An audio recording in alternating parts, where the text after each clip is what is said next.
Assalamualaikum warahmatullahi wabarakatuh. Selamat datang di channel aku, Rahmi Ainal. Hari ini kita akan membahas seputar kesehatan lagi. Tapi seperti biasa, ada yang mau lewat.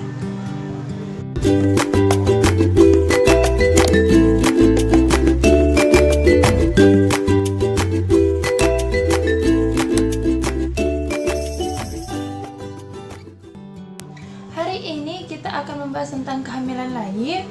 Dan seperti janjiku di video sebelumnya, yaitu di video kehamilan dan perubahan fisiologis yang terjadi pada kehamilan, dan teman-teman bisa klik linknya di sini.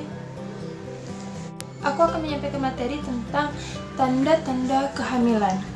Nah, tanda-tanda kehamilan itu ada 3, teman-teman. Nah, yang pertama itu tanda presumptif atau tanda tidak pasti hamil. Yang kedua, tanda kemungkinan hamil. Dan yang ketiga, tanda pasti hamil. Nah, apa sih tanda-tanda kehamilan? Yaitu sejumlah gejala yang timbul pada ibu hamil yang disebabkan oleh perubahan fisiologis dan psikologis. Lalu apa saja tanda presumptif atau tanda tidak pasti hamil? Nah, pada wanita yang sehat, yang haidnya teratur, siklus haidnya teratur setiap bulannya, apabila tidak mengalami haid, maka itu bisa menandakan kemungkinan hamil. Mengapa? Karena wanita hamil tidak akan haid selama proses kehamilan. Mengapa wanita hamil tidak haid? Karena konsepsi dan nidasi menyebabkan tidak terjadi pembentukan folikel graft dan ovulasi. Yang kedua yaitu mual dan muntah. Dalam batas fisiologis, mual muntah pada ibu hamil itu normal. Karena pengaruh estrogen dan progesteron terjadi pengeluaran asam lambung yang berlebih, sehingga ibu hamil mengalami mual muntah yang disebut dengan morning sickness. Tetapi mual muntah ini juga dapat menyebabkan nafsu makan ibu hamil berkurang, sehingga ada beberapa hal yang dapat dilakukan agar nutrisi ibu hamil selama mengalami mual muntah dapat tercukupi. Yang ketiga yaitu ngidam. Nah, semua orang pasti sudah tahu dong bahwa pada umumnya ibu hamil akan mengalami ngidam. Nah, ngidam itu apa sih sebenarnya? Wanita hamil sering mengalami ngidam, yaitu sesuatu keinginan yang timbul dari si ibu hamil, dan itu sering disebut dengan ngidam. Nah, ibu hamil terkadang sering memanfaatkan momen ini loh. Oh no! Yang keempat yaitu seringnya buang air kecil. Mengapa? Karena desakan rahim yang semakin membesar dan mengarah ke depan membuat kandung kemih cepat penuh dan sering miksi.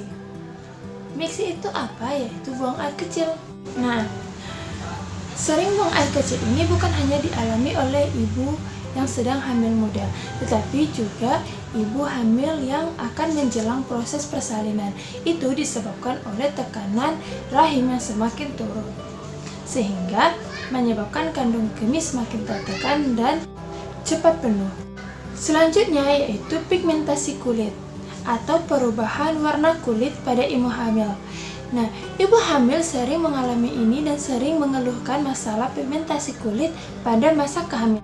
Biasanya perubahan warna kulit ini terjadi pada pipi, leher, dan bagian perut. Biasanya di bagian daerah pipi terdapat deposit pigment yang berlebihan yang dikenal dengan klosma gravidarum, dan warna kulit daerah leher akan berubah menjadi lebih hitam. Hal ini terjadi karena pengaruh hormon kortikosteroid plasenta yang merangsang melanofor dan kulit. Selanjutnya yaitu varises atau penampakan pembuluh darah vena. Biasanya varises sering dijumpai pada triwulan terakhir atau trimester terakhir. Biasanya sering terjadi pada kaki, betis, dan juga genitalia eksterna. Lalu apa sih tanda kemungkinan hamil? Nah, itu tadi untuk tanda tidak pasti hamil. Lalu apa saja tanda kemungkinan hamil? Nah, tanda kemungkinan hamil itu ada beberapa, yaitu yang pertama yaitu rahim membesar. Nah, rahim membesar sesuai dengan umur kehamilannya.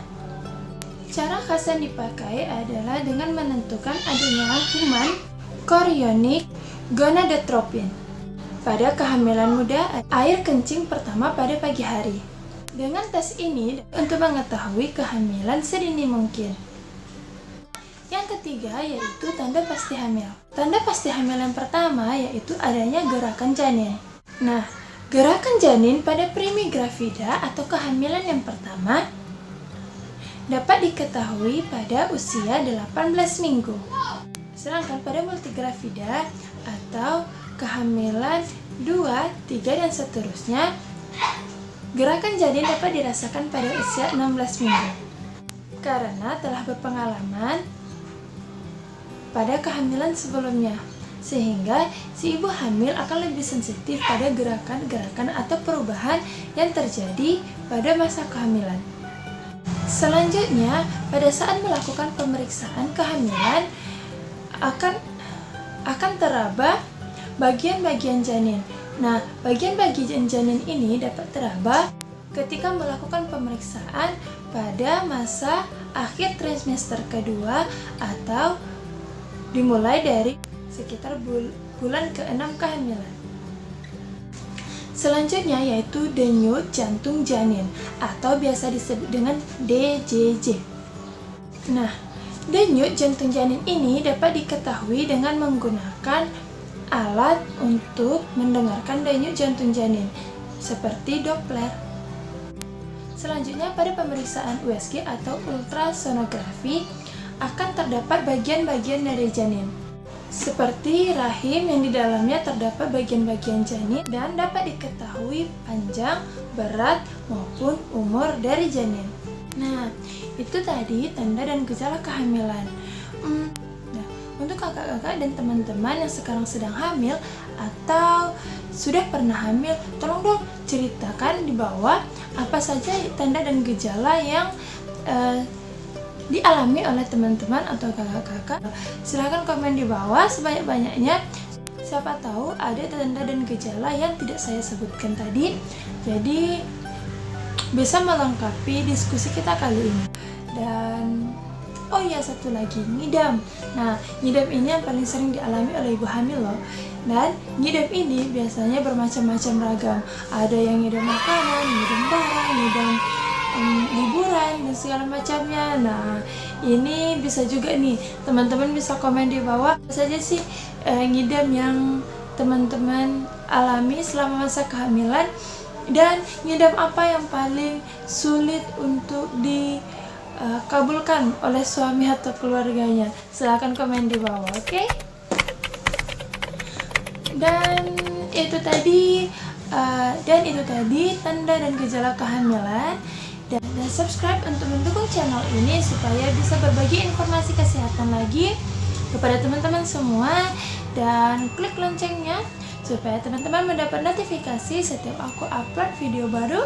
Dan like video ini jika teman-teman suka, dan komen di bawah video apa lagi yang teman-teman inginkan, informasi kesehatan apa lagi, atau mungkin ada yang ingin berdiskusi tentang kesehatan yang teman-teman alami, boleh banget. Teman-teman boleh komen di bawah ataupun bisa DM aku di Instagram aku Rahmi Ainal. Dan sampai jumpa di video aku selanjutnya. Wassalamualaikum warahmatullahi wabarakatuh. Bye bye.